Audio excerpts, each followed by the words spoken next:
très chers internautes, bienvenue dans votre magazine où nous allons vous parler sur le sujet l'entrepreneuriat et le jeune kimbanguiste. Pour ce qui est de ce sujet, nous avons échangé aujourd'hui avec le révérend Simon Mulonda sur le sous-thème Qu'est dit l'Église au sujet de l'entrepreneuriat. Un échange qui a commencé avec comme question est-ce qu'il est important en tant que kimbanguiste de parler sur l'entrepreneuriat? Il est possible. Il est possible pourquoi? Parce que nous, croyants kimbanguistes, avons un seul livre de référence qui est la Bible. Et cette Bible, lorsque nous prenons dans le livre d'Exode, chapitre 31, il nous est dit que c'est Dieu qui est la source de toute connaissance et de tout savoir. Le monde où nous vivons en ce jour vit au rythme de l'entrepreneuriat. En tant que croyants kimbanguistes, on ne commet aucun péché quand on parle de l'entrepreneuriat ou quand on s'intéresse de l'entrepreneuriat ou quand on s'approprie des notions de l'entrepreneuriat.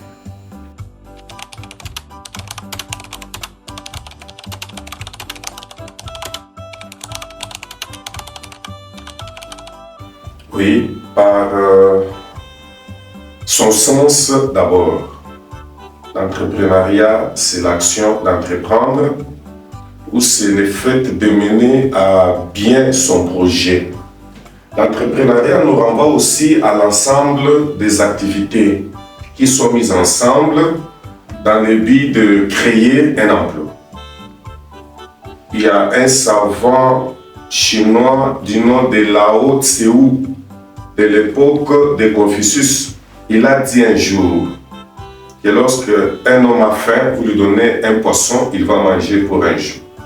Mais lorsque vous lui apprenez à pêcher, il mangera pour toujours. Le kimbanguisme tel qu'enseigné par Dieu le Saint-Esprit, Papa Simon Kimbangu, le kimbanguisme entendu comme l'évangile du Saint-Esprit, prône le travail. Lorsque vous prenez l'épître de Paul aux Thessaloniciens, chapitre 3, verset 10, il est dit clairement que celui qui ne travaille pas ne mange pas non plus. L'Église kimbanguiste soutient les initiatives qui conduisent à l'indépendance de quelqu'un. L'Église kimbanguiste défend l'entrepreneuriat sous toutes ses formes, de telle sorte qu'on évite à des jeunes ou à des croyants paresseux, mendiants, qui aiment la facilité, qui aiment tout ramasser, avoir à leur portée sans fournir un effort. C'est là déjà le premier sens que l'Église kimbanguiste s'est fait de l'entrepreneuriat.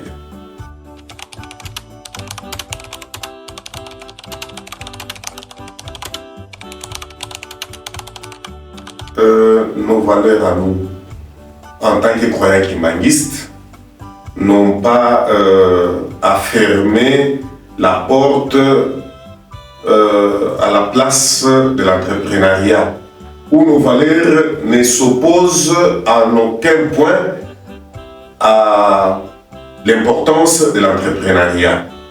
Vous comprendrez que depuis 1921 jusqu'à ce jour, le kimbanguisme nous présente une panacée, un remède à tout ce que nous avons comme problème dans la société. Quel problème? Nous avons la souffrance, nous avons la famine, nous avons des gens qui manquent à manger. Mais dans ces enseignements, lui nous a donné les premières bases de l'entrepreneuriat lorsqu'il parle de Kolona au Bokola. Cela veut dire que chaque croyant, d'abord, à partir de là où il habite, il peut avoir une activité qui va lui permettre de ne pas demeurer derrière les autres, de ne pas rester tendre la main à tout moment. Là, c'est un système de valeurs fondamentales du kimbanguisme qui ont comme orientation ou qui ont comme socle l'entrepreneuriat déjà dans son sens.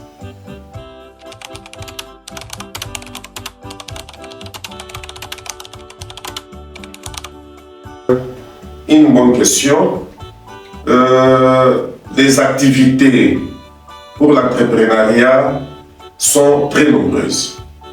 On ne peut pas demander à un kimbanguiste aujourd'hui d'ouvrir une activité personnelle dans les centres de l'entrepreneuriat où il va commencer à vendre le whisky, l'alcool, du chanvre, de la cigarette, des boissons alcooliques aux autres.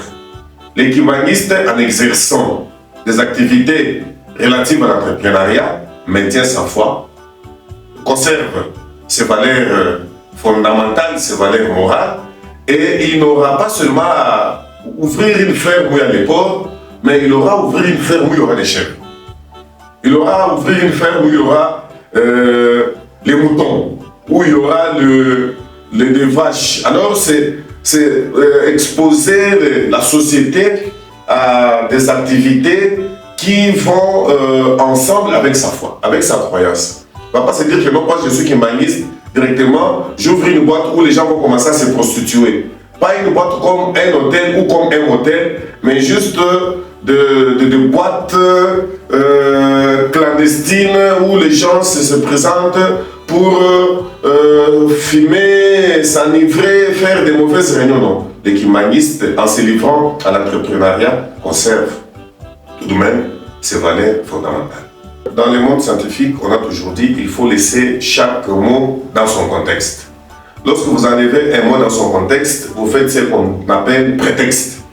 Un agronome, un vétérinaire qui est engagé dans une ferme où il y a et les moutons, et les vaches, et les porcs, ce vétérinaire, cet agronome, c'est content de faire son travail. Lui n'est pas là pour commencer à consommer. Il fait son travail en tant que vétérinaire pour soigner.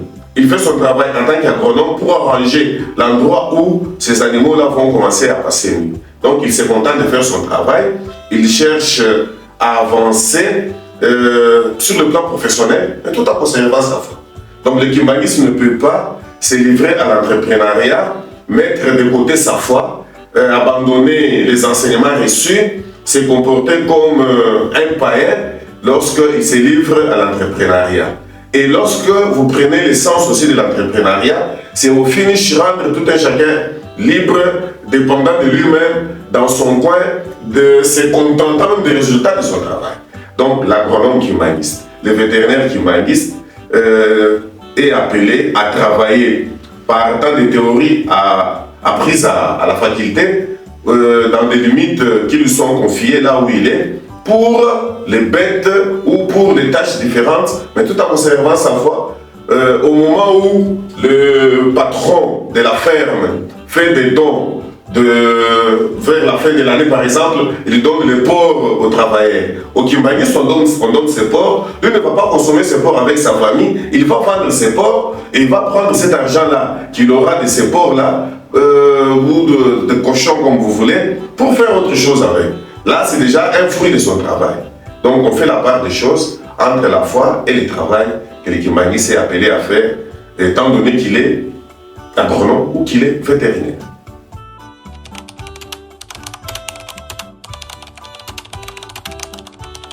Oui, de manière générale, l'Église entreprend.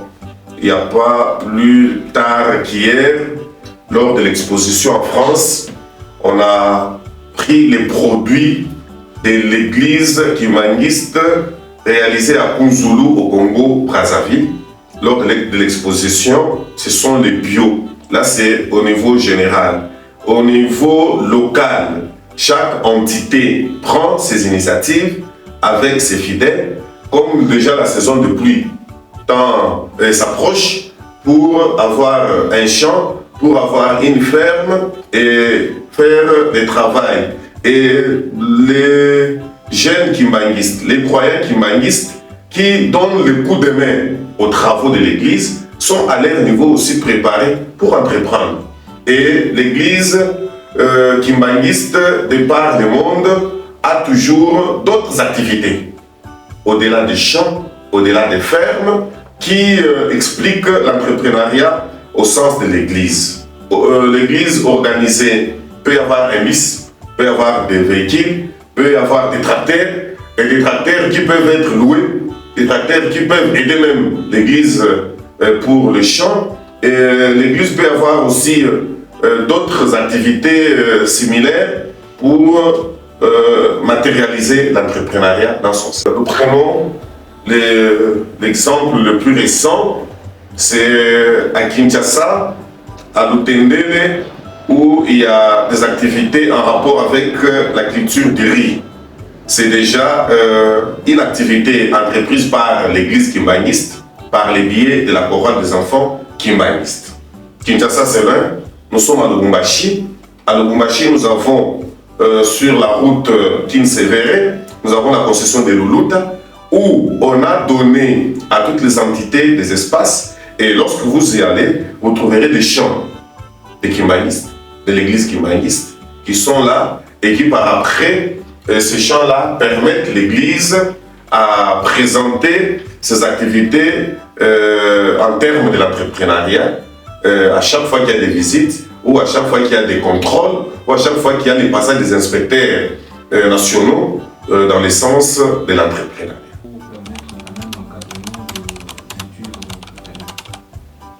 Une très bonne question.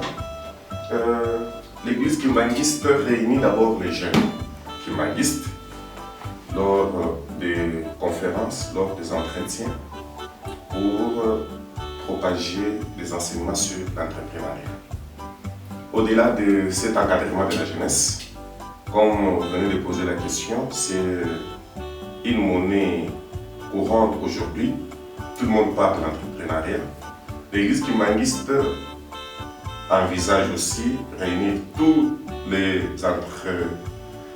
les jeunes gens ensemble dans les cadres de l'entrepreneuriat ou des entrepreneurs comme vous voulez pour réunir soit les difficultés, pour partager soit les stratégies différentes, soit faire même une auto-évaluation sur ce qui s'est fait ou sur ce que ces entrepreneurs pensent faire. Cette fois-là, non seulement pour leur compte personnel, mais aussi pour les comptes de leurs familles respectives.